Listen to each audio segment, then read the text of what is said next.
La soirée s'étirait au ralenti, se déployant sur un quartier résidentiel paisible, baigné par la douce lueur orangée du crépuscule. Le soleil, déclinant à l'horizon, projetait des ombres allongées qui dansaient doucement sur les rues désertes. L'agent Smith, vêtu de son uniforme impeccable, marchait d'un pas mesuré pour effectuer sa patrouille quotidienne.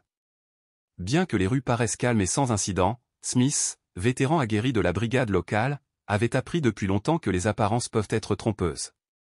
Le danger, il le savait, se cachait souvent dans les recoins les plus improbables, guettant silencieusement là où on s'y attend le moins. Alors qu'il passait devant une petite place déserte, son regard fut attiré par quelque chose d'inhabituel, une silhouette immobile, voûtée sur le trottoir. Une petite fille frêle, à peine plus qu'une ombre, était assise à genoux, ses bras maigres serrés autour de sa poitrine. Son regard, lointain et absent, était fixé sur quelque chose d'invisible, comme si elle avait dérivé loin du monde qui l'entourait. Dans la faible lueur des lampadaires, elle paraissait d'une petite taille déchirante dans ses vêtements froissés et usés, comme si l'obscurité même l'engloutissait tout entière. Un instinct aigu s'éveilla en Smith ou une inquiétude muette, aiguisée par des années d'expérience. Sans hésitation, il s'approcha d'elle avec précaution, s'agenouillant à une distance respectueuse pour ne pas l'effrayer davantage. Sa voix, douce, troublait à peine le calme de l'air. « Tu es perdu ? Tu veux que j'appelle quelqu'un pour toi ?» demanda-t-il avec une inquiétude discrète.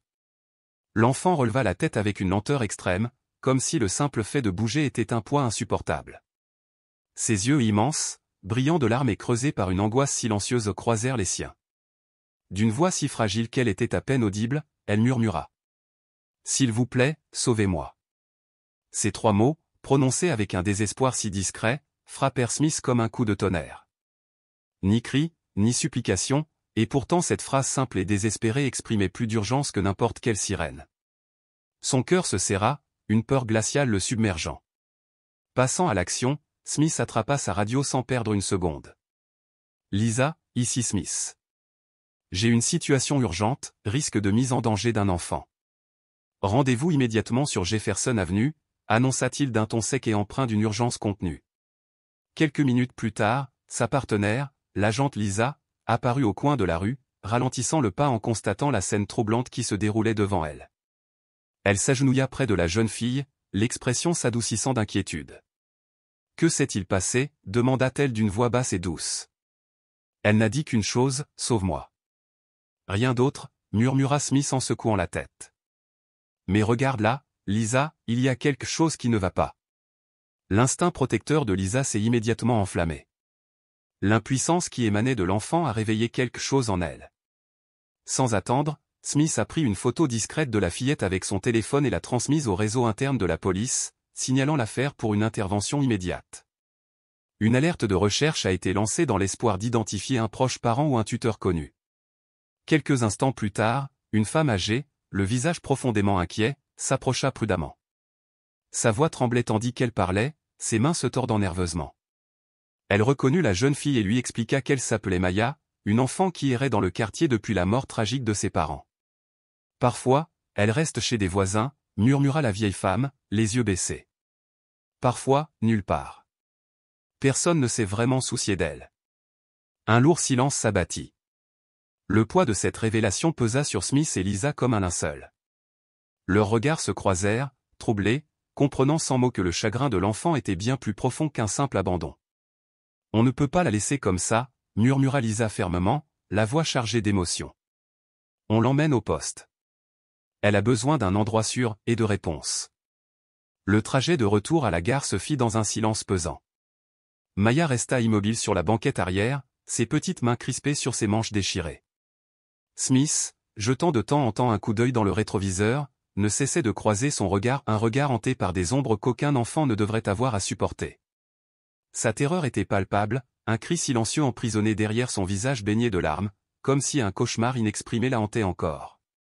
Lisa rompit enfin le silence, sa voix à peine plus haute qu'un murmure.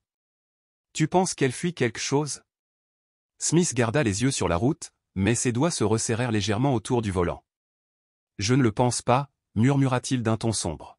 « Je le ressens. » Et à ce moment-là, sans encore connaître toute la vérité, les 2 officiers ont juré en silence, quelle que soit l'obscurité qui se cachait derrière ses yeux terrifiés, ils la trouveraient et ne la laisseraient pas gagner. La voix de Lisa se réduisit à un murmure, lourd de certitude et de terreur. J'en suis convaincu, et je crains que ce ne soit pas seulement un abandon. Le commissariat était plongé dans une lumière pâle, presque surréaliste, lorsque Smith et Lisa arrivèrent, Maya les suivant silencieusement. Un policier se contenta d'un bref hochement de tête avant de guider doucement la jeune fille vers une pièce calme où une assistante sociale l'attendait, le regard doux et les mains patientes. Mais malgré leurs efforts pour créer un espace sûr, ni Lisa ni Smith ne purent ignorer le lourd malaise qui s'accrochait à Maya comme une seconde peau. Elle refusait de manger. Elle refusait de parler. Elle ne détournait même pas les yeux, son regard entérivé sur la fenêtre, comme si elle craignait qu'à tout moment, quelque chose de monstrueux puisse surgir de l'ombre et la retrouver. Les doigts de Lisa tremblaient légèrement en dansant sur le clavier. Elle lança une alerte plus large, une tentative désespérée de retrouver la moindre trace de famille, le moindre indice d'un tuteur susceptible d'expliquer la terreur inexplicable dans le regard de Maya.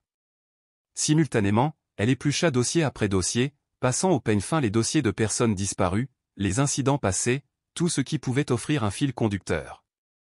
Mais l'écran resta obstinément vide. Chaque piste était sans issue. Chaque indice s'évanouissait dans le néant. Et puis, quelques jours plus tard, le silence s'est rompu. Poste de police du district 9, comment puis-je vous aider? La voix à l'autre bout du fil tremblait. Je crois que la petite fille dont tu parles. Elle est passée devant chez moi il y a quelque temps. Elle avait l'air terrifiée. Paniquée. L'adresse de l'appelant indiquait un quartier isolé, un coin tranquille de la banlieue, à des kilomètres de l'endroit où Maya avait été retrouvée. L'idée qu'elle ait pu s'y rendre seule semblait impossible, et pourtant, l'urgence dans la voix de l'appelant réveilla quelque chose au fond de lui. Il échangea un regard avec Lisa, la décision tacite mais immédiate. Allons-y. La voiture de police sillonnait de larges avenues désertes, le soleil de fin d'après-midi projetant de longues ombres sur des haies impeccablement taillées avec une précision chirurgicale. À mesure qu'ils approchaient de l'adresse, l'atmosphère changea. Sur la banquette arrière, Maya remua pour la première fois. Son regard vide vacilla, puis se transforma en une peur vive. Elle pressa ses petites mains contre le siège, son corps se recroquevillant sur lui-même comme un animal blessé. « Lisa, fais attention », murmura-t-elle, sa voix à peine audible par-dessus le bourdonnement du moteur. La mâchoire de Smith se serra tandis qu'il observait la forme tremblante de l'enfant. « Elle connaît cet endroit », murmura-t-il d'une voix sombre. « Il s'est passé quelque chose ici. » Ils s'arrêtèrent devant une immense demeure à la façade impeccable, presque parfaite. Smith sentait la fraîcheur malgré le soleil zénithal.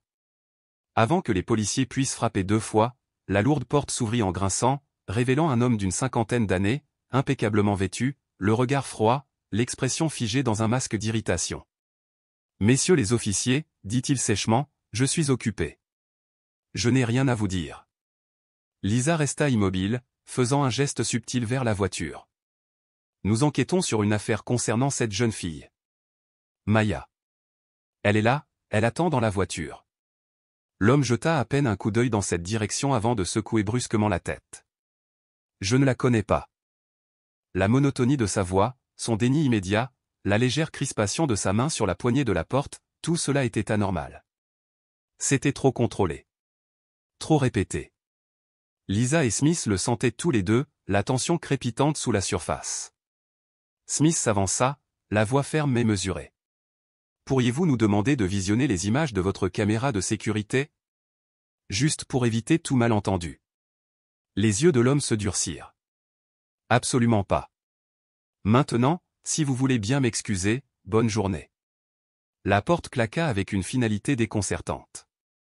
Pendant un instant, aucun des 2 officiers ne parla. Smith croisa les bras, le regard fixé sur le manoir sans vie qui leur faisait face. « Nous le surveillons, » dit-il doucement, sa voix empreinte d'une détermination farouche. « Et Maya. Maya sait que c'est là que son cauchemar a commencé. » Les jours suivants, Smith et Lisa se relayèrent, assis pendant de longues heures dans une voiture banalisée, les yeux rivés sur la silhouette inquiétante du manoir. Ils observèrent silencieusement les allées et venues, notant chaque détail, chaque ombre qui se mouvait derrière les vitres. L'air était lourd de tension, avec la certitude grandissante que quelque chose de bien plus sombre se cachait derrière ces murs. Pendant ce temps, Maya avait été temporairement placée dans un centre de soins sécurisé, où elle demeurait enfermée dans un profond silence. Elle ne parlait ni ne pleurait, le regard perdu dans le vide, ses petites mains serrées sur ses genoux comme si elle portait le poids d'un secret trop terrible pour être révélé. Ce n'est qu'un soir, alors que Smith et Lisa s'apprêtaient à se coucher, que la voix fragile de Maya perça le silence. À peine plus aucun murmure, elle murmura, « Il y en a d'autres. » Les mots frappèrent comme un éclair. Lisa se redressa, le cœur battant, saisit un stylo et griffonna chaque syllabe avec empressement. « Où, Maya ?» demanda doucement Lisa, la voix tremblante. Dans la maison, en bas, dans le noir, murmura la fille, les yeux écarquillés par une peur indicible. Il n'avait besoin de rien de plus. Sans hésiter, Smith contacta le juge de permanence et obtint un mandat d'urgence pour une perquisition immédiate. La nuit était tombée lorsqu'ils retournèrent au manoir, cette fois accompagnés d'une équipe d'intervention lourdement armée, chaque pas étant réfléchi, chaque respiration tendue par l'impatience. Le même homme ouvrit à nouveau la porte. Mais cette fois, son expression avait changé, il était calme, presque dans l'expectative. « Tu n'as aucun droit », ricana-t-il froidement. « On les a maintenant », répondit Smith d'un ton sec. « Et on en a fini avec la perte de temps. » La recherche commença dans un silence tendu, chaque pièce étant passée au peigne fin jusqu'à ce que Lisa tombe sur quelque chose, un vieux tapis usé dans le salon. Quelque chose clochait. Ensemble, elles le tirèrent pour révéler une trappe du bois pourri, presque invisible. En dessous se trouvait un escalier étroit, noyé dans les ombres, d'où montait l'air humide. Au pied, une faible torche vacillait, illuminant les murs de pierre humide. La descente était d'une lenteur suffocante, le froid mordant leur peau tandis qu'ils avançaient dans les profondeurs de la maison. Au bout d'un long couloir, derrière une lourde porte scellée, ils le trouvèrent un garçon, pas plus âgé que Maya, son petit corps recroquevillé sur le sol froid, le visage strié de terreur. Ses vêtements étaient déchirés, ses yeux creux, mais lorsqu'il aperçut les officiers, un léger souffle d'espoir s'échappa de ses lèvres tremblantes. Smith recula en titubant, le choc se lisant sur son visage. La voix de Lisa se brisa tandis qu'elle murmurait, le cœur serré par l'angoisse, « C'est vrai, elle disait la vérité. » Le manoir, autrefois symbole de grandeur, résonnait désormais des pas frénétiques des enquêteurs. Dans la cave sombre et suffocante, le garçon fut rapidement pris en charge par un traumatologue. Il n'avait que 8 ans, et son apparence témoignait silencieusement du cauchemar qu'il avait enduré, des jours, peut-être des semaines, de captivité dans l'obscurité la plus totale. Il ne prononça pas un mot, mais la panique brute dans ses yeux était un cri qui transperça l'air épais. À l'étage, le propriétaire du manoir, désormais menotté et pâle, s'écria avec désespoir. « C'est une erreur. Je ne sais pas d'où ils viennent. On me tend un piège. » Sa voix se brisa sous le poids de la panique, mais Lisa et Smith restèrent impassibles. Les mensonges, les contradictions, les recoins cachés au tout cela dressait un tableau glaçant. Maya n'avait pas été qu'un simple témoin. Elle avait fui les griffes d'un monstre, un réseau de cruauté conçu pour maintenir ses victimes silencieuses et invisibles. Et dans ses petites mains fragiles, elle avait porté la clé du salut. Le regard de Smith brûlait de fureur tandis qu'il fixait l'homme. « Vous avez volé leur liberté. Vous avez enfermé des enfants innocents dans le noir pendant que vous vous pavaniez comme un citoyen respectable. » La voix de Lisa tremblait d'une colère vertueuse tandis qu'elle ajoutait, les yeux flamboyants, « Cette fois, tu perds. » Les heures qui suivirent furent interminables. Le manoir fut bouclé, transformé en scène de crime grouillant d'équipes médico-légales. Tandis qu'ils fouillaient chaque recoin, l'horreur s'intensifiait, fichiers cachés, caméras cryptées, vêtements d'enfants, traces biologiques, chaque découverte venant enfoncer un clou dans le cercueil de la mascarade de l'homme. Smith, endurci par des années dans les forces de l'ordre, se croyait à l'abri du choc. Mais cette nuit-là, alors qu'il se tenait parmi les restes brisés de vies volées, il savait qu'il porterait le poids de cette affaire jusqu'à la fin de ses jours. Jamais il n'avait été confronté à un mal aussi calculé et sans âme, et jamais la justice ne lui avait semblé aussi urgente, aussi désespérément nécessaire. Maya fut accueillie comme une héroïne discrète, sa présence douce mais puissante. Était-ce son courage qui avait enfin mis fin à ce cauchemar? À l'aube, alors que la pâle lumière du matin perçait, elle demanda à voir l'autre garçon. L'enfant gisait dans une petite salle de repos, recroquevillé et fragile. Lorsqu'elle entra, il leva les yeux. Aucun mot ne fut prononcé, au juste un regard, un instant suspendu dans le temps aux deux âmes brisées, deux enfants marqués par l'obscurité, qui se reconnaissaient sans un seul bruit. Lisa se recula, les observant en silence, ses yeux sombres voilés d'une tristesse sourde. Pensez-vous qu'ils peuvent guérir avec le temps, et l'amour, murmura-t-elle d'une voix à peine audible, comme si elle craignait de troubler la paix fragile qui s'était installée. Quelques jours plus tard, l'affaire faisait la une de tous les journaux. Les gros titres évoquaient un véritable abîme d'horreur, révélé grâce au courage exceptionnel d'une petite fille. La nation fut profondément ébranlée. Des veillées furent organisées, des rassemblements organisés sur les places. Des bougies scintillaient aux fenêtres. Des familles se manifestèrent, se portant volontaires pour ouvrir leurs maisons et leur cœur aux enfants secourus.